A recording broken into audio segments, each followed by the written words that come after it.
Hello guys, welcome back to my channel. வீடியோக்குள்ளே போகிறதுக்கு முன்னாடி மறக்காமல் இந்த வீடியோக்கு ஒரு லைக்கை போட்டுருங்க.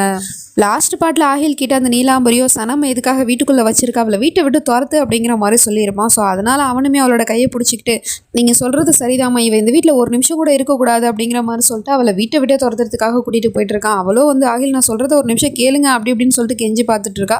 அப்போ டக்குன்னு அவளோட கையை விட்டுட்டு இல்லை உனக்கு அவ்வளோ சாதாரணமான தண்டனைலாம் நான் கொடுத்துட மாட்டேன். இப்போ நீ இந்த வீட்டை விட்டு போயிட்ட அப்படின்னா உனக்கு தண்டனை ஈஸியாக கிடச்சிரும். ஆனால் நீ பண்ண தப்புக்கான தண்டனையை நான் ஒவ்வொரு நாளும் உனக்கு கொடுக்கணும்னு நினைக்கிறேன். அதுக்கு நீ இந்த வீட்டிலே தான் இருந்தாகணும். ஆனால் நீ இந்த வீட்டோட மருமகளாகவும் இல்லை, மாவேகமாகவும் இல்லை, நீ இந்த வீட்டோட வேலைக்காரியாக இருக்கணும். முன்னாடி எப்படி இருந்தியோ அதே மாதிரி அப்படிங்கிற மாதிரி சொல்கிறான். இவளுக்கும் பயங்கரமான ஷாக்காக இருக்குது. ஆகில் என்ன பண்ணிட்டு இருக்கீங்க, ஒரு நிமிஷம் நான் சொல்கிறத கேளுங்க அப்படின்னு அவனை தொட போனால் உன்னோட லிமிட்லேயே இரு. நீ இன்னையிலேருந்து இந்த வீட்டோட வேலைக்காரி, ஒரு வேலைக்காரி எப்படி இருக்கணுமோ அப்படி தான் இருக்கணும். அப்புறம் அம்மா நான் கல்யாணம் பண்ணிக்கிறேன்னு எல்லாருக்கும் தெரியும், ஆனால் இவளை தான் கல்யாணம் பண்ணிக்கிறேன்னு எல்லாருமே நினச்சிட்டு இருக்காங்க.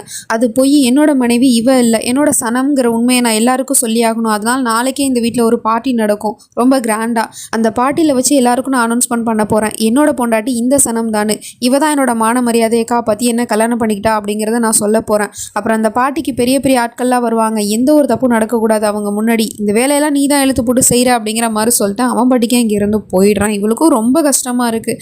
ஆனால் இப்படிலாம் அவகிட்ட பேசிட்டு ஓரமாக போயிட்டு ஃபீல் பண்ண தான் செய்கிறான். எல்லாம் அவன் மேலே இருக்கிற கோவத்தினால தான் இப்படிலாம் பண்ணிக்கிட்டு இருக்கான். இந்த பக்கம் நம்ம ஹயாவோ கண்ணு முழிச்சு பார்க்குறா. பார்த்தா புது வீடாக இருக்குது. அது மட்டும் இல்லாமல் அவளோட ட்ரெஸ் எல்லாம் வேறு சேஞ்ச் ஆகிருக்கு. யார் இதை பண்ணா அப்படிங்கிற மாதிரி முழிச்சிட்ருக்கா. அப்போ தான் பார்த்தா அங்கே அந்த ஃபைஸுமே என்னம்மா சொல்லும், நீ முழிச்சிட்டியா, உனக்காக தான் நான் இவ்வளோ நேரம் வெயிட் பண்ணிக்கிட்டு இருந்தேன். சரிவா இந்த வீட்டை நான் உனக்கு சுற்றி காட்டுறேன், அப்புறம் ஒரு சர்ப்ரைஸும் உனக்கு இருக்குது வா அப்படிங்கிற மாதிரி சொல்லிட்டு கூட்டிகிட்டு போயிட்டு இருக்கான். எங்கே கூட்டிகிட்டு போகிறான்னு பார்த்தா ஒரு ரூமுக்கு தான். அந்த ரூமில் பார்த்தா ஃபுல்லாகவே ஹயாவோட ஃபோட்டோவாக ஃப்ரேம் பண்ணி மாட்டி வச்சுருக்கான். அழகாக இருக்குல்ல, எப்படி இருக்குது இந்த ரூமு. இந்த ரூமை பார்த்து உனக்காக தான் நான் ரெடி பண்ணேன். இனிமேல் நம்ம 2 பேரும் சேர்ந்து இந்த வீட்டில் தான் ஒரு புது வாழ்க்கையை தொடங்க போகிறோம் அப்படிங்கிற மாதிரி சொல்லிட்டு அவளோட கழுத்துக்கிட்ட கையை வைக்கிறான். அவளுக்கும் பயங்கரமாக வலிக்குது. இவன் பண்ண வேலை தான், அது அப்படியே காயமாக மாறி இருக்கு. ஐயா உனக்கு என்னாச்சு, எப்படி இந்த காயம் ஏற்பட்டுச்சு, நீ ஏன் இதை என்கிட்ட முன்னாடியே சொல்லலை, வா உனக்கு நான் ஆயில்மெண்ட் போட்டு விடுறேன் அப்படிங்கிற மாதிரி சொல்லிட்டு அவளை எடுத்துகிட்டு போயிட்டு உட்கார வச்சுட்டு மருந்து போட்டுட்டு இருக்கான். அப்போ அவன் ஃபைஸ் நீ எதுக்காக இப்படிலாம் பண்ணுறேன்னு கேட்டா, வாய் மூடு, ஆயில்மெண்ட் போட்டு விட்டுட்டு இருக்கேன்ல, இங்கே பாரு ஹயா, எதுக்காக என்ன இப்படி முரட்டுத்தனமாக நடந்துக்க வச்சுட்டு இருக்க, எனக்கும் இந்த மாதிரி பண்ணுறது சுத்தமாக பிடிக்கல, ஆனால் நீ எதுக்காக என் காதில் புரிஞ்சிக்க மாட்டேற அப்படிங்கிற மாதிரி சொல்லிட்டு இவளை வச்சுக்கிட்டு கொடுமைப்படுத்திட்டு இருக்கான். இவன் பண்ணுறதெல்லாம் பார்க்கும்போது ஒரு கேரக்டர் உங்களுக்கு ஞாபகத்துக்கு வந்துட்டு போகுமே மைண்டில். அது யாருன்னு கமெண்ட் பண்ணி வைங்க. அடுத்த சீனில் அது யாருன்னு நான் சொல்கிறேன்.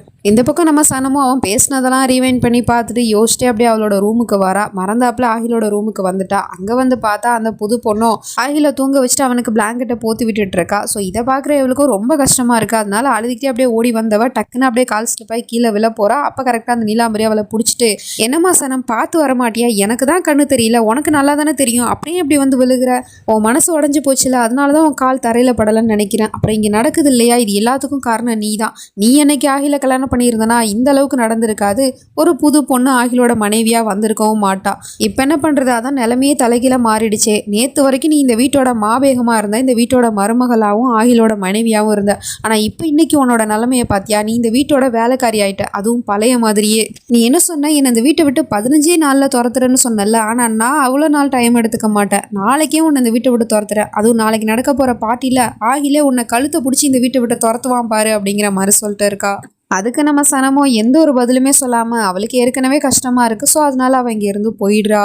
இப்போ மார்னிங் ஆகிடுச்சு. காலங்காத்திலே ஆகில் கண்ணு முழிச்சு பார்க்குறான். இவன் பெட்லேயும் அந்த பொண்ணு சோஃபாலையும் படுத்து தூங்கிட்டு இருப்பா போல். இவன் எழுந்திரிச்சதை பார்த்துட்டு அந்த பொண்ணுமே எழுந்திரிச்சிட்றா. அதுக்கப்புறம் இங்கேருந்து போகும்போது எங்கே போகிறேன்னு கேட்டால், நான் உங்களுக்கு டீ போடுறதுக்காக போகிறேன்னு சொல்கிறான். அதுக்கெல்லாம் ஒன்றும் அவசியம் இல்லை அப்படின்னு சொல்லிட்டு அவன் ரிமோட்டில் ஒரு பட்டனை ப்ரெஸ் பண்ணுறான். இங்கே பாரு, நீ இந்த வீட்டோட மாபேகம், உனக்கு ஏதாவது தேவைன்னா இந்த பட்டனை ப்ரெஸ் பண்ணால் மட்டும் போதும், அவங்களே கொடுப்பாங்க அப்படிங்கிற மாதிரி சொல்லிட்டு இருக்கான். பார்த்தா அந்த லத்தீஃப் தான் டீ எடுத்துகிட்டு வந்துட்டுருக்கா. நீ எதுக்கு இதை எடுத்துகிட்டு வந்தா, நீ போயிட்டு சனம் கிட்ட பிரேக்ஃபாஸ்ட் எங்கள் 2 பேருக்கும் எடுத்துகிட்டு வர சொல்லு அப்படிங்கிற மாதிரி சொல்லி அனுப்பிச்சி வச்சிடறான். அதுக்கப்புறம் நம்ம சனமும் பிரேக்ஃபாஸ்ட் எடுத்துகிட்டு வரா. அவளை பார்த்த உடனே இவன் டக்குன்னு அந்த புது பொண்ணை பிடிச்சி வச்சுக்கிட்டு, நம்ம 2 பேரும் இன்றைக்கி ஒன்றா தான் பிரேக்ஃபாஸ்ட் சாப்பிட போகிறோம் வா அப்படிங்கிற மாதிரி கூப்பிட்டுட்டு இருக்கான். அவளுக்கு இதெல்லாம் பார்க்கும்போது ரொம்ப கஷ்டமாக தான் இருக்குது. அப்புறம் சனம்னு சொல்லிட்டு கூப்பிடுறான். டக்குன்னு அவள் திரும்பி பார்க்குறா, நம்மளை தான் கூப்பிட்றான் போல் அப்படின்னு சொல்லிட்டு. ஆனால் இவன் என்னடா, ஆனால் இந்த பொண்ணோட கையை பிடிச்சி வச்சுக்கிட்டு, சனம் ஒரு பொண்டாட்டினா எப்படி இருக்கணும் தெரியுமா, அது ஒன்றை மாதிரி தான் இருக்கணும். ஏன்னா நீ உன்னோட புருஷனோட மான மரியாதை எல்லாத்தையுமே காப்பாற்றிருக்க, இந்த வீட்டோட கௌரவத்தையே காப்பாற்றிருக்க. உன்ன மாதிரி ஒரு பொண்ணு எனக்கு மனைவியாக கிடைச்சதுக்கு நான் ரொம்பவே கொடுத்து வச்சிருக்கணும் அப்படிங்கிற மாதிரிலாம் பேசிட்டு இருக்கான். இதெல்லாம் பார்க்கும்போது அவளுக்கு ரொம்ப கஷ்டமாக இருக்குது. நேற்று வரைக்கும் என்னுடையதாக இருந்தது, இன்றைக்கி இன்னொருத்தவளுக்கு சொந்தமாகிடுச்சு அப்படிங்கிற மாதிரி பார்த்துட்டு இருக்கா. இங்கே பாரு, இன்னைக்கு வீட்டில் பார்ட்டி நடக்க போது உனக்கு ஞாபகம் இருக்குல்ல, என்னோட மனைவியை அழகாக ரெடி பண்ணுறா, அது உன்னோட வேலை அப்படிங்கிற மாதிரி சொன்னதும் அவளும் அங்கேருந்து அழுதுகிட்டே போயிடுறா. அதுக்கப்புறம் இவன் அந்த பொண்ணோட கையை விட்டுறான். ஸோ இவன் பண்ணுறதெல்லாம் பார்க்கும்போது இவன் முழுசாக சனமை தூக்கி எறியலை, ஜஸ்ட் அவன் மேலே இருக்கிற கோவத்தினால தான் அப்படிலாம் பண்ணிக்கிட்டு இருக்கான். இந்த பக்கம் ஹயாக்கும் அந்த பையன் பண்ணுறதெல்லாம் பார்க்கும்போது ரொம்பவே கஷ்டமாக இருக்குது. எல்லாத்தையும் நினச்சி பார்த்துட்டு அழுதுட்டு உட்காந்துருக்கா. அப்போ என்னடானா அவன் வந்து குட் மார்னிங் ஹயா, எழுந்திரிச்சிட்டியா பாரு, நான் உனக்காக பிரேக்ஃபாஸ்ட் செஞ்சு எடுத்துகிட்டு வந்திருக்கேன் அப்படிங்கிற மாதிரி சொல்லிட்டு சாப்பிடுன்னு ஊட்டி விட்டுட்டு இருக்கான். அவளோ வேணாங்கிறா. சாப்பிட போறியா இல்லையா அப்படின்னு ஒரு தான் அதட்டுறான். ஸோ அதனால அவளுமே அதுக்கப்புறம் சாப்பிட்றா. இங்கே பாரு எதுக்காகமா என்ன அப்படின்னு டென்ஷன் ஆக்குற, கோவப்படுத்துற, சரி விடு, இங்கே பாரு இந்த ட்ரெஸ்ஸை போட்டு நீ அழகாக ரெடி ஆகிட்டு ஹாலுக்கு வா, நான் உனக்காக வெயிட் பண்ணுறேன் அப்படிங்கிற மாதிரி சொல்லிட்டு அவன் இங்கேருந்து போயிடுறான். அதுக்கப்புறம் இவளும் வந்துட்டு அந்த ட்ரெஸ்ஸை போட்டு வந்து நின்றுட்டு இருக்கா. பார்த்தா மாடர்ன் ட்ரெஸ் தான் எடுத்து கொடுத்துருப்பான் போல. அவளை பார்த்துட்டு நீ இப்போ தான் பார்க்குறதுக்கு ரொம்ப அழகாக இருக்க, உனக்கு அந்த வில்லேஜ் கெட்டப்லாம் வந்து சுத்தமாக செட் ஆகலை, இதுதான் நல்லா இருக்குது, இனிமேல் தினமும் நீ இப்படி தான் ட்ரெஸ் பண்ணணும், சரி நான் ஆஃபீஸ் போயிட்டு வரேன், நீ பார்த்து பத்திரமா இரு அப்படின்னு சொல்லிட்டு அவன் கிளம்புறான். சரின்னு சொல்லிட்டு இவளும் அப்படியே அமைதியாக இருக்கா. என்ன நீ உன்னோட புருஷனுக்கு பாய் சொல்ல மாட்டியா அப்படின்னு கேட்டதும் அதுக்கப்புறம் இவளும் அப்படியே பாய்னு சொன்னா, இப்படி இல்லை, இப்படி ஹக் பண்ணிட்டு தான் பாய் சொல்லணும் அப்படிங்கிற மாதிரி சொல்லிட்டு அதுக்கப்புறம் அவளை ஹக் பண்ணிவிட்டு பாயெல்லாம் சொல்லிட்டு வீட்டை விட்டு வெளியே போகிறான். அப்படி போகிறவன் என்ன பண்ணுறான்னா இவளை வீட்டுக்குள்ளே வச்சு பூட்டிகிட்டு போயிட்டு இருக்கான். ஸோ இவன் பண்ணுறதெல்லாம் பார்க்கும்போது இப்போ கெஸ் பண்ணியிருப்பீங்க யாரை நான் சொல்கிறேன்னு. வேற யாரு, நம்ம விராஜ் தான். இவன் சைக்கோத்தனமாக பண்ணுறேன் அப்படின்னு சொல்லிட்டு விராஜோட கேரக்டரையே அப்படியே காப்பி அடித்து பண்ணிக்கிட்டு இருக்கான். ஆனால் என்னதான் இருந்தாலும் சைக்கோத்தனத்தின் உச்சக்கட்டத்தில் கொடுமை பண்ணது நம்ம விராஜ் தான்ப்பா. அவனை அடிச்சுக்கிறதுக்கு இந்த உலகத்தில் ஆளே இல்லை. இந்த பக்கம் இந்த புது பொண்ணை பார்ட்டிக்காக அழகாக ரெடி பண்ணிவிட்டு அதுக்கப்புறம் அவளோட கையில் வந்து மெஹந்தி விட்டுட்ருக்கா. அப்போ அவளும் சொல்கிறா, இதெல்லாம் உங்களுக்கு நடக்க வேண்டியது உங்களோட உரிமை, ஆனால் எனக்கு நடந்துட்டுருக்கு, இதெல்லாம் பார்க்கும்போது உங்களுக்கு கஷ்டமா இல்லையா அப்படின்னு கேட்டால், இங்கே பாரு இப்போ இது எல்லாத்துக்கும் சொந்தக்காரி நீ தான், அதனால் நீ தேவையில்லாமல் இதை பற்றிலாம் யோசிக்காத அப்படிங்கிற மாதிரி சொல்லிட்டு அவளுக்கு மெஹந்தி போட்டு விட போனால் டக்குன்னு அவளோ இங்கே கொடுங்க நானும் உங்களுக்கு மெஹந்தி போட்டு விடுறேன் அப்படின்னு சொல்லிட்டு அவளோட கையில் வந்து ஆகிலோட பேரை வந்து எழுதிட்டுருக்கா. அவளுக்கு அதை பார்க்கும்போது ரொம்ப சந்தோஷமாக இருக்குது. அப்படியே அவள் கையில் மெஹந்தி போட்டுட்டு இருக்கும் போது கரெக்டாக அந்த நீலாம்பரியும் வந்துட்டு அவளோட கையை பிடிச்சி தட்டி விட்டுறா. உனக்கு எவ்வளோ திமிருடி, நீ இந்த வீட்டோட மாவேகம்னு நான் உங்ககிட்ட எத்தனை தடவை தான் சொல்கிறது, நீ இந்த வீட்டோட மருமக மட்டும் இல்லை ஆயிலோட மனைவியும் நீ தான். அப்படி இருக்கும்போது உன்னோட புருஷனோட பேரை போயிட்டு வேலைக்காரி கையில் எழுதிட்டு இருக்க, உனக்கு கொஞ்சம் கூட வெக்கமா இல்லையா, இப்போவே அதை அழிடி அப்படிங்கிற மாதிரி சொன்னதும் அவளும் வந்து அவளோட ஷாலை வச்சுட்டு அந்த பேரை அழிக்கிறதுக்காக போயிட்டு இருக்கா. அழிக்க போகும்போது கரெக்டாக அந்த இடத்துக்கு ரிஹான் வந்துடுறான். போது நிறுத்துங்க மாவேகம் அப்படின்னு சொல்லிட்டு.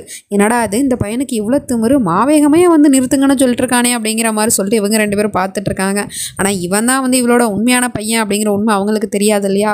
உங்களை தடுத்ததுக்கு மன்னிச்சிருங்க மாபேகம், ஆனால் ஒரு இம்பார்ட்டண்டான விஷயத்த உங்ககிட்ட பேசணும், ப்ராஜெக்ட் விஷயமா உங்ககிட்ட பேசணும், உடனே வாங்க அப்படிங்கிற மாதிரி கூப்பிட்டு அங்கேருந்து போயிடுறான். இதெல்லாம் தூரத்துலேருந்து சகரும் பார்த்துட்டு நல்ல நேரத்துக்கு ரிஹான் வந்தான் அப்படிங்கிற மாதிரி சொல்லிட்டு அவனுக்கு வந்து தேங்க்ஸ் சொல்லிக்கிட்டு இருக்கா மனசுக்குள்ளேயே. இந்த பக்கம் ஹயாவை அந்த பையன் வீட்டுக்குள்ளே வச்சு லாக் பண்ணிட்டு போயிட்டான். இப்போ இங்கேருந்து எப்படியாவது தப்பிச்சாகணுமே, எப்படி இங்கேருந்து தப்பிக்கிறது அப்படிங்கிற மாதிரி யோசிச்சு இருக்கா. அப்போ தான் பார்க்குறா அந்த வீட்டில் வந்து ஃபயர் அலாரம் இருக்குது. ஸோ அதில் நெருப்பை பற்ற வச்சோம் அப்படின்னா ஃபயர் அலாரம் ஆன் ஆகிடும், அதுக்கப்புறம் யாராவது காப்பாற்ற வருவாங்கல்ல, அப்போ இந்த வீட்டை விட்டு போயிடலாம் அப்படிங்கிற மாதிரி யோசிச்சுட்டு இவளும் நெருப்பை பற்ற வச்சு அந்த ஃபயர் அலாரம் கிட்ட காமிக்கிறா. உடனே அதுலேருந்து சவுண்டு வர ஆரம்பிச்சிருது. ஸோ அந்த சவுண்டு கேட்ட உடனே ஒரு ஆள் இவளை காப்பாற்றுறதுக்காக வீட்டுக்குள்ளே வந்துடுறாங்க. அந்த ஆளுக்கிட்ட போயிட்டு இவளும் நான் வேணும்னே தான் ஃபயர் அலாரம் ஆன் பண்ணேன், இந்த வீட்டில் எந்த ஒரு ஆபத்தும் இல்லை, இந்த வீட்டை விட்டு நான் எப்படியாவது தப்பிச்சா ஆகணும், என்ன இந்த வீட்டுக்குள்ளே அடைச்சி வச்சுக்கிட்டு ஒருத்தவங்க கொடுமைப்படுத்திட்டு இருக்கான், வாங்கி இங்கேருந்து போகலாம் அப்படிங்கிற மாதிரி சொல்லிட்டு அங்கேருந்து ஓட போனால் டக்குன்னு அந்த அளவு அவளோட கையை பிடிச்சிட்டு விட மாட்டேங்கிறான். அதுக்கப்புறம் அவள் திரும்பி பார்க்குறா. அவள் முகத்தில் போட்டிருந்த மாஸ்கையும் கேப்பையும் கலட்டுறான். பார்த்து அவளுக்கு பயங்கரமான ஷாக்கு. ஏன்னா வந்திருக்கிறது அந்த சைக்கோ பைய தான். அவன் அப்படியே அவளை கோத்தோட பார்த்துட்டு இருக்கான். அவள் அப்படியே பயந்து போய் பார்த்துட்டு இருக்கா. போச்சு நல்லா மாட்டிக்கிட்டா. இதுக்கப்புறம் நடக்க போகுது அப்படிங்கிறதெல்லாம் நம்ம நெக்ஸ்ட் பார்ட்டில் தான் பார்த்து தெரிஞ்சுக்கணும். அது வரைக்கும் பை ஃப்ரெண்ட்ஸ்.